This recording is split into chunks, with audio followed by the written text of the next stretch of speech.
Everybody, मैं हूँ वर्षा। स्वागत है आपका निवेशोलॉजी में।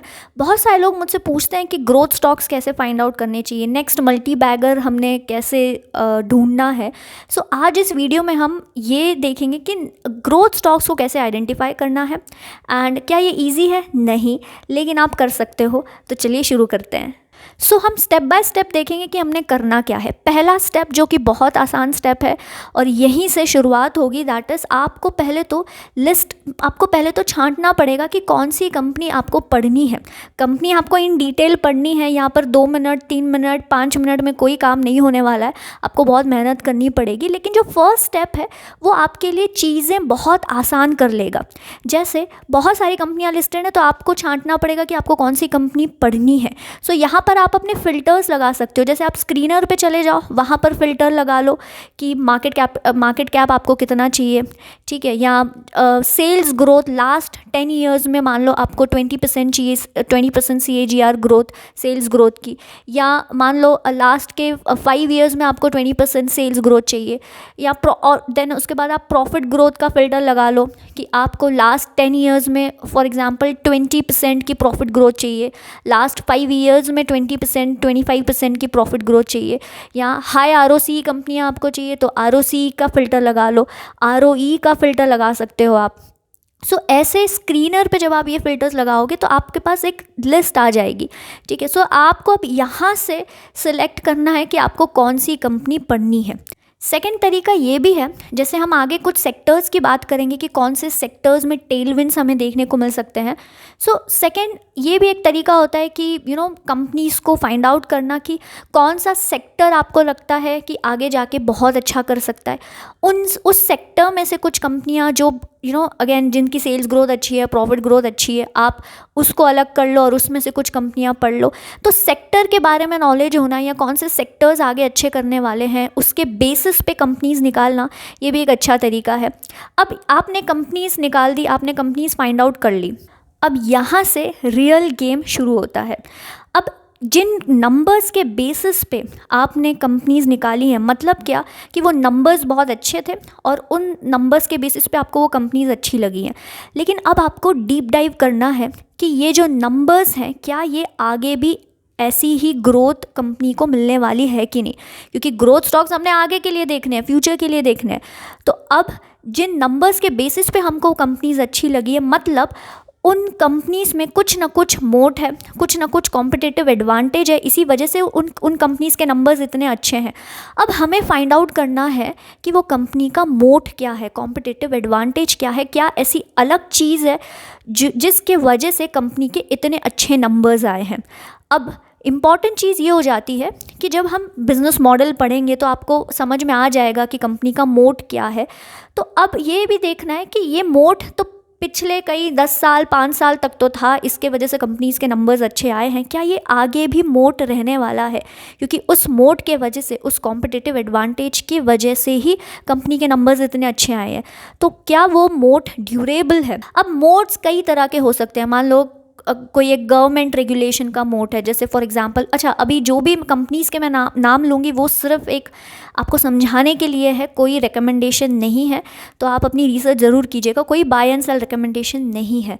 सो जैसे मैं बता रही थी कि मान लो कोई गवर्नमेंट रेगुलेशन का मोट है कंपनी के पास, जैसे फॉर एग्जांपल पोशाक एक कंपनी है, तो पोशाक फॉस्जीन रिलेटेड डेरिवेटिव्स बनाती है। तो ऐसे केस में यहाँ पर रेगुलेशन ही बहुत है ज़्यादा, यहाँ पर परमिशंस मिलती नहीं है फॉस्जीन गैस के लिए मैन्युफैक्चर करने के लिए। तो ऐसे केस में पोशाक के पास क्या हो गया, एक गवर्नमेंट रेगुलेशन वाला मोट हो गया। इसके वजह से कोई और कंपनी आसानी से पोशाक के बिज़नेस को ख़राब कर ही नहीं सकती। या फिर दूसरा मोड कंपनी के पास ये भी हो सकता है कि कंपनी का ब्रांड बहुत अच्छा है, तो उस ब्रांड के वजह से कंपनी के पास प्राइसिंग पावर काफ़ी अच्छी है और उसके वजह से कंपनी के सेल्स नंबर या प्रॉफिट नंबर्स आप देख रहे हो कि बहुत अच्छे हैं। या तीसरी चीज़ ये भी हो सकती है कि कंपनी के पास ऑपरेटिंग लिवरेज का इतना अच्छा फ़ायदा है कि उनके फिक्स्ड कॉस्ट जो है वो मेजॉरिटी कॉस्ट उनके फिक्स कॉस्ट है, उसके वजह से जो भी एक्स्ट्रा सेल्स आता है वो डायरेक्ट बॉटम लाइन पे हिट होता है। इसके वजह से कंपनी के जो प्रॉफिट नंबर्स हैं या जो प्रॉफिट ग्रोथ है वो काफ़ी अच्छी है। सो आप जब कंपनीज़ के बारे में डीप डाइव करोगे, जब आप पढ़ोगे, तो आपको समझ में आ जाएगा कि कंपनी के पास कौन सी यूनिक एडवांटेज है, कौन सी यूनिक चीज़ है जिसके वजह से ये जो नंबर्स कंपनी के जनरेट हुए हैं, आपको जो हाई नंबर्स जनरेट हुए उसका रीज़न जानना बहुत ज़रूरी हो जाता है, क्योंकि उसके सिवा आपको समझ में ही नहीं आएगा कि क्या यही नंबर्स आगे कंपनी कंटिन्यू कर पाएगी कि नहीं। अब यहाँ पर जब मैं आपसे कह रही हूँ कि आपको बिजनेस मॉडल पढ़ना है, मोड्स फाइंड आउट करना है, तो आप ये कैसे करोगे? आपने एक तो पहले तो आइडिया जनरेट कर ली, आपने स्क्रीनर के थ्रू जाके फ़िल्टर्स लगा लिए और अब आपको समझ में आ गया कि आपको कौन सी कंपनी पढ़नी है। अब यहाँ से फिर आपको एनुअल रिपोर्ट्स पढ़ना पड़ेगा, आपको इन्वेस्टर प्रेजेंटेशंस पढ़ने पड़ेंगे, आपको इंटरव्यूज़, मैनेजमेंट के इंटरव्यूज़ जो है वो सुनने पड़ेंगे या पढ़ने पड़ेंगे, आपको कॉन कॉल्स पढ़ने पड़ेंगे, क्योंकि वहाँ इन सब पे आपको बहुत अच्छे से बिजनेस मॉडल समझेगा, मोड्स समझेंगे। और आपको जो इंडस्ट्री गाइड होते हैं, मतलब हो सकता है कि कोई कंपनी है जो आप पढ़ रहे हो, वहाँ पर आपका दोस्त काम करता होगा, या जो वो कंपनी जिस इंडस्ट्री में ऑपरेट करती है तो उस इंडस्ट्री में आपका कोई पहचान वाला होगा जो काम कर रहा होगा। तो इससे आपको बहुत सी नॉलेज मिल जाती है उस इंडस्ट्री के बारे में, उस कंपनी के बारे में बहुत सारी चीज़ें पता हो जाती है। तो इन सारे सोर्सेज से आप कंपनी के बारे में कंपनी का बिजनेस मॉडल समझ सकते हो, या आगे फ्यूचर प्रॉस्पेक्ट्स क्या है वो भी समझ सकते हो। अब यहाँ पर हमने अब तक जो भी हमने बात की, हमने ये पास्ट की बात की कि ओके, इन सारी रीजंस की वजह से, इन मोड्स के वजह से कंपनी ने इतना सेल्स किया, इतना प्रॉफिट किया। लेकिन आगे क्या? अब यहाँ से आगे जो फ्यूचर प्रॉस्पेक्ट्स की बात होती है, ये आपको समझेगा अगेन जो इन्वेस्टर प्रेजेंटेशंस, एनुअल रिपोर्ट्स, यहाँ से आपको समझेगा कि कंपनी आगे क्या कर रही है, क्या ये जो नंबर्स कंपनी ने जनरेट किए हैं इतने सालों में, क्या आगे भी कंपनी ये जनरेट कर पाएगी। ये कैसे समझेगा? मान लो कंपनी, जैसे for example company value added products में आ रही है, जैसे एक नियोजन केमिकल्स करके कंपनी है, ठीक है। सो अब वहाँ पर क्या चल रहा है? कंपनी कस्टम सिंथेसिस में एंटर कर रही है, कंपनी डेरिवेटिव प्रोडक्ट्स में एंटर कर रही है। सो ऐसे में जब कंपनी ये बोलती है कि हम डाउनस्ट्रीम प्रोडक्ट्स में जा रहे हैं, हम CSM या कस्टम सिंथेसिस में एंट्री ले रहे हैं, सो यहाँ पे मार्जिन एक्सपेंशन के स्कोप थोड़ा ज़्यादा हो जाता है। सो हमको ये समझ में आता है कि ओके, मार्जिन्स थोड़े बढ़ सकते हैं, सेल्स ग्रोथ, प्रॉफिट ग्रोथ बहुत अच्छी होगी, ठीक है, ये एक चीज़ हो गई। या कंपनी, जैसे अगर आपने पाइपिंग कंपनीज़ के बारे में अगर आप पढ़ रहे हो, तो वहाँ पर क्या चल रहा है? आप कोई भी पाइपिंग कंपनी उठा लो, ये लोग वैल्यू एडेड प्रोडक्ट्स की बात करते हैं, हम वैल्यू एडेड प्रोडक्ट्स में एंटर कर रहे हैं। आप अपोलो पाइप्स के मैनेजमेंट को सुन लो, वो यही बोलते हैं कि हम वैल्यू एडेड प्रोडक्ट्स में एंटर कर रहे हैं। इससे क्या होगा? इससे मार्जिन्स थोड़ा बढ़ेगा। ये सारी बातों से आपको समझ में आता है कि आगे कंपनी के फ्यूचर प्रॉस्पेक्ट्स क्या हैं। या कुछ कंपनी कैपेक्स की बात करती है, तो उससे समझ में आता है कि आगे ओके, सेल्स बढ़ सकते हैं, प्रॉफिट नंबर्स बढ़ सकते हैं। और एक ग्रोथ ड्राइवर कंपनीज़ के लिए ये भी होता है, जैसे बहुत सारे सेक्टर्स में आप देखोगे अनऑर्गेनाइज्ड प्लेयर्स से मार्केट शेयर ऑर्गेनाइज्ड प्लेयर्स के पास जा रहा है। तो आप अगेन ये डायग्नोस्टिक इंडस्ट्री देख लो, वहाँ पर ये चीज़ हो रही है कि अनऑर्गेनाइज से ऑर्गेनाइज्ड प्लेयर्स की तरफ मार्केट शेयर जा रहा है।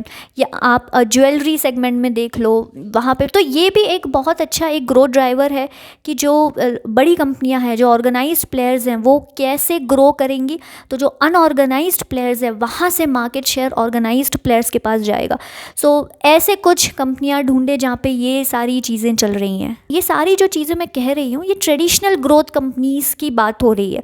मतलब यहाँ पर जो न्यू एज कंपनीज़ हैं, वहाँ पर ये पूरी तरह से अप्लाई नहीं होता है। जैसे आप नायका पकड़ लो, या आप इन्फो एज, या बाकी सारी जो जोमैटो, ठीक है, ये सारी कंपनीज़ जो हैं, यहाँ पर थोड़ा अलग वे से किया जाता है, क्योंकि ये प्रॉफिटेबल है नहीं, यहाँ पे कैश बर्न बहुत होता है।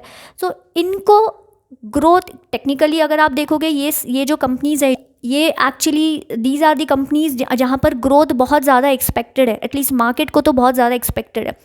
लेकिन इन कंपनीज़ को एनालाइज़ करना थोड़ा अलग तरीके से एनालाइज़ किया जाता है। तो हम कोई और वीडियो में इन कंपनीज़ को एनालाइज़ करेंगे, या इसको कैसे एनालाइज़ किया जाता है हम उसकी बात करेंगे। यहाँ पर ये वीडियो सिर्फ जो ट्रेडिशनल ग्रोथ कंपनीज़ हैं वहाँ तक के ही रिस्ट्रिक्टेड है। अब हम बात करते हैं सेक्टर्स की। मुझे कौन से सेक्टर्स लगते हैं कि आगे जाके अच्छा ग्रोथ इन सेक्टर्स में हो सकती है। सबसे पहला सेक्टर इज़ इंश्योरेंस। तो insurance is one such sector जहां मुझे लगता है कि ग्रोथ अच्छी खासी हो सकती है। सेकंड सेक्टर की अगर मैं बात करूं तो यहाँ पर health care is one such sector, लेकिन हेल्थ केयर बहुत ही ब्रॉड कॉन्सेप्ट हो गया, तो यहाँ इसके अंदर आपका मेडिकल डिवाइसेस आ जाता है जहाँ मुझे लगता है कि काफ़ी अच्छी ग्रोथ एक्सपेक्टेड है। देन आपका डायग्नोस्टिक सेक्टर आ जाता है, यहाँ पर भी मुझे लगता है कि ऑलमोस्ट 11 to 12% CAGR की ग्रोथ मार्केट को एक्सपेक्टेड है। देन हॉस्पिटल्स हो गया जहाँ पे अगेन मुझे लगता है कि यहाँ पर भी अच्छी खासी ग्रोथ एक्सपेक्टेड है। देन केमिकल सेक्टर, अगेन यहाँ पर भी काफ़ी अच्छी ग्रोथ एक्सपेक्टेड है। बिल्डिंग मटेरियल्स एक सेक्टर हो गया जहाँ पर अगेन मुझे लगता है कि काफ़ी ज़्यादा ग्रोथ हो सकती है। This is proxy to real estate. तो यहाँ पे आपका PVC पाइप हो गया, CPVC पाइप्स हो गया, या बेसन्स हो गए। So this is one sector where I am bullish. IT हो गया जहाँ पर मुझे लगता है कि काफ़ी ज़्यादा अभी भी ग्रोथ एक्सपेक्टेड है।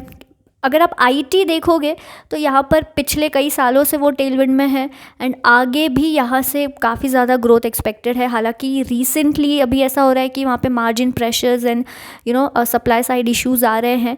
मुझे लगता है ये शॉर्ट टर्म होंगे और कुछ क्वार्टर्स, शायद 3-4 क्वार्टर्स और यहाँ पर दिक्कत होगी, लेकिन over a long period of time yes I am bullish on IT। FMEG again एक सेक्टर है that is fast moving electrical goods, जहाँ मुझे लगता है कि अगेन यहाँ पर भी बहुत अच्छी ग्रोथ एक्सपेक्टेड है। तो अगर एग्जाम्पल की मैं बात करूँ तो पॉलीकैब जैसी एक कंपनी है, देन हैवल्स। सो कंक्लूजन ये है कि आपको पहले कुछ कंपनीज़ वो फ़िल्टर्स यूज़ करके कुछ कंपनीज़ को फाइंड आउट करना है। उसके बाद आपको उन कंपनीज़ के बारे में इन डिटेल पढ़ना ही पड़ेगा, वहाँ से आपका हार्ड वर्क शुरू होगा। तब जाके आपको हो सकता है कि मल्टी बैगर स्टॉक्स मिले। और एक तरीका है कंपनीज़ को फाइंड आउट करना, दैट इज़ जो बड़े बड़े इन्वेस्टर्स हैं, आप सिर्फ उनकी कंपनीज़ देखिए कि वो क्या ख़रीद रहे हैं और उस पर अपनी रिसर्च कीजिए। जैसे फॉर एग्ज़ाम्पल आपने सौरभ सर की कुछ कंपनीज़ देख ली, या आपने मिस्टर सुमित नागर जो हैं उनकी कंपनीज़ देख ली, आशीष कचौलिया हो गए, आपने उनकी कंपनीज़ देख ली। तो आप सिर्फ उनकी कंपनीज़ देखिए, बाकी रिसर्च आपको खुद की ही करनी है। जैसे कहा जाता है कि इंटेलिजेंटली फॉलो करना चाहिए, तो आपके पास एटलीस्ट आइडिया हो जाएगा कि आपको कौन सी कंपनी पढ़नी है, और उसके ऊपर फिर इन डिटेल रिसर्च करके आप कोई भी डिसीज़न ले सकते हैं। सो ये कुछ तरीके थे जिससे आप ग्रोथ स्टॉक या multi bagger stocks find out कर सकते हैं। एंड आप मुझे कमेंट सेक्शन में लिख के ज़रूर बताइएगा कि आप ग्रोथ स्टॉक्स फाइंड करने के लिए और क्या क्या करते हैं, प्लस आपको क्या लगता है कि आगे जाके कौन से सेक्टर्स बहुत अच्छा परफॉर्म कर सकते हैं। उम्मीद करती हूँ आपको ये वीडियो अच्छा लगा होगा। अगर हाँ तो प्लीज़ इस चैनल को सब्सक्राइब कीजिएगा, वीडियो को लाइक और शेयर ज़रूर कीजिएगा। हम मिलेंगे नेक्स्ट वीडियो में, तब तक के लिए अपना ख्याल रखिए। जय हिंद एंड नमस्ते।